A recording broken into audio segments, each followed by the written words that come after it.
நல்வாழ்த்துக்கள். இப்போ நம்ம சிவராத்திரிக்கும் மகா சிவராத்திரிக்கும் உள்ள வித்தியாசத்தை நம்ம தெரிஞ்சுக்கணும். பொதுவாக சிவராத்திரி அப்படின்னு சொன்னால் என்னென்னா, அதாவது சிவம் என்பது நம்ம என்ன வச்சுக்கலாம், உணர்வுன்னு வச்சுக்கலாம். ஆனால் ஒன்றும் இல்லாததுலேருந்து ஒன்றை தோற்றுவிக்கக்கூடியதுன்னு வச்சுக்கலாம். அதுவே ஒளின்னு வச்சுக்கலாம். நம்ம நினைக்கிற எண்ணங்கள், மனசு எல்லாத்துக்கும் அடிப்படை இந்த ஒளியவே நம்ம வச்சுக்கலாம். ஸோ சிவங்கிறதுக்கு ஒரு அர்த்தம் இல்லை. அதனால தான் பேரே பார்த்திங்கன்னா 108 பேர்கள் இருக்கும். அதான் சிவம். சிவராத்திரி அப்படிங்கிறது பார்த்திங்கன்னா பொதுவாக ஒரு கிரியேஷன், ஒரு உற்பத்திகள் நடக்கிற நாட்களை தான் பொதுவாக சிவராத்திரின்னு சொல்லுவோம். இப்போ நடக்க போகிறது மகா சிவராத்திரி. இது மகா சிவராத்திரிக்கும் சிவராத்திரிக்கு என்ன வித்தியாசம் நம்மளால தெரிஞ்சுக்கணும். மகா சிவராத்திரிங்கிறது ஆதியிலிருந்தே அந்த பரப்புரம் கிரியேஷன் ஆகிறது. அதுதான் மகா சிவராத்திரி. அதாவது அமாவாசை இருட்டில் தான் இந்த உலகம் என்னவாகுது, உற்பத்தி ஆகுது. அப்போ இந்த உற்பத்தி ஆகிறதுக்கு காரணமாக இருக்கிறது அந்த ஆதி சிவம். ஸோ அது ரெண்டும் இணைஞ்சு இந்த மகா சிவராத்திரி அன்னைக்கு இயக்கத்தை தூண்டுதலை உருவாக்கி இந்த அந்த இருட்டுங்கிறது சக்திகளில் பல தோற்றங்களை அதுக்கு முதல்ல உற்பத்தி பண்ணுறாங்க. நமக்கும் அதுக்கு என்ன சம்பந்தம்? நம்ம 4வது லோகத்தில் இருக்கோம். அதாவது நார்மலாக பூலோகத்தில் இருக்கோம். இந்த பூலோகத்தில் இருக்குது, சூரியலோகத்தில் இருக்குது. சூரியலோகம் இதில் இருக்குது உங்களுக்கு பார்த்திங்கன்னா பிரம்மலோகத்தில் இருக்குது. பிரம்மலோகம் பரபிரமலோகத்தில் இருக்குது. பரபிரமலோகம் ஆதியோட விரிவாக்கம். இதுதான் அந்த ஆர்டர். இப்போ பரபிரமலத்தை கிரியேஷன் ஆகுது. நம்ம என்னென்னா இங்கே இருக்கிறோம். ஆனால் இதில் என்ன நமக்கு பெனிஃபிட் கிடைக்குன்னு கேட்டிங்கன்னா, நம்ம கர்மான்னு சொல்கிறோம்ல, சஞ்சீவ கர்மானா அதாவது பிராப்த கர்மா, சஞ்சீவ கர்மா, ஆகாமிய கர்மாக்கள்லாம் இருக்குது. சஞ்சீவ கர்மானா ஜெனட்டிக் படி வர்றது. நம்ம பரம்பரையாக ஒன்று சுமந்துட்டே வருவோம் ஆதிலேருந்து. அந்த அதாவது ஜெனட்டிக் நம்மளுடைய இதையே நம்ம என்ன பண்ணலாம், சஞ்சீவ கர்மாவே நம்ம என்ன பண்ணலாம், மாற்றலாம். இதில் ஒரு வாய்ப்பு இருக்குது. கர்மாக்களை குறைக்கலாம், கூட்டலாம். இதெல்லாம் நம்ம செய்யக்கூடிய சக்தி எதில் இருக்குன்னா இந்த மகா சிவராத்திரியில் இருக்குது. பொதுவாக சிவராத்திரினா உங்களுக்கு 4 பிரிப்பாங்க. முதல் சாமம், 2ஆம் சாமம், 3ஆம் சாமம், 4ஆம் சாமம், 4 சாமம் பிரிப்பாங்க. ஒவ்வொரு சாமமும் பார்த்தீங்க அப்படின்னா ஒரு லோகத்தோடு சேர்ந்தது.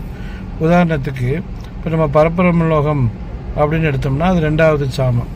12 அதாவது 9 to 12 வரைக்குமே நம்ம வச்சுக்கலாம். 9க்கு முதல்ல வச்சுக்கிறது நம்ம ஆதி அப்படின்னு வச்சுக்கலாம். அதாவது எப்படின்னா நம்மளுடைய மன சம்பந்தப்பட்டது, வாழ்க்கை சம்மந்தப்பட்டது எல்லாமே முதல் சாமம். 2ஆம் சாமம் இயக்கம் அதாவது மூமெண்ட்டு.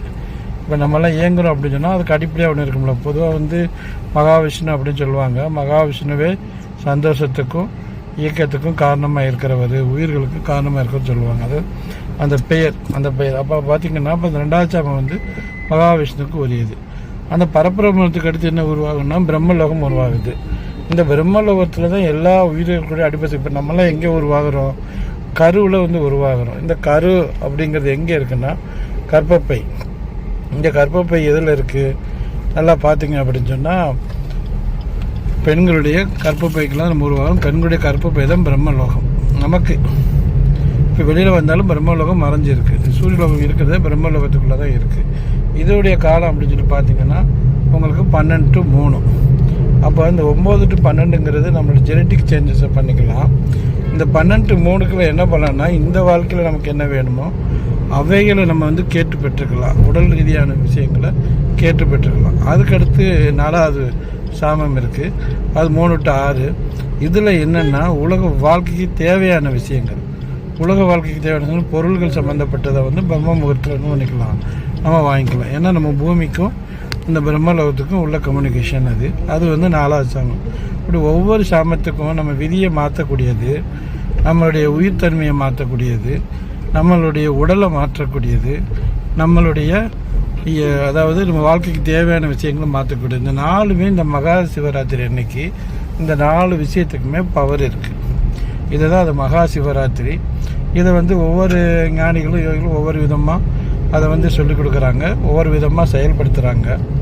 இப்போ நம்ம முழுமையாகவே அந்த முழு ராத்திரியிலும் முழுமையாகவே இருந்து அதுக்கு ஒரு எந்த இதுக்கு மாறணுமோ அதை நம்ம மாற்றி அதுக்கு தகுந்த மாதிரி நம்ம என்ன பண்ணலாம், நம்ம சேஞ்சஸ் பண்ணிக்கலாம்.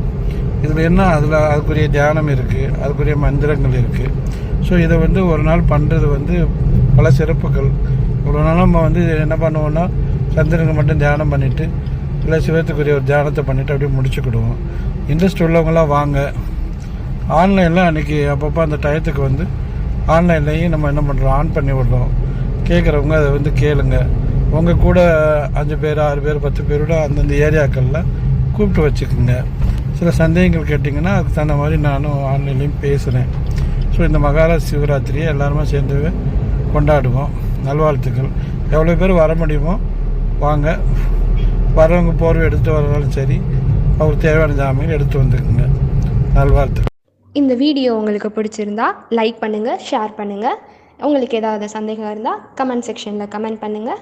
இன்னும் இந்த சேனலை சப்ஸ்கிரைப் பண்ணாமல் இருந்தீங்கன்னா சப்ஸ்கிரைப் பண்ணிக்கோங்க.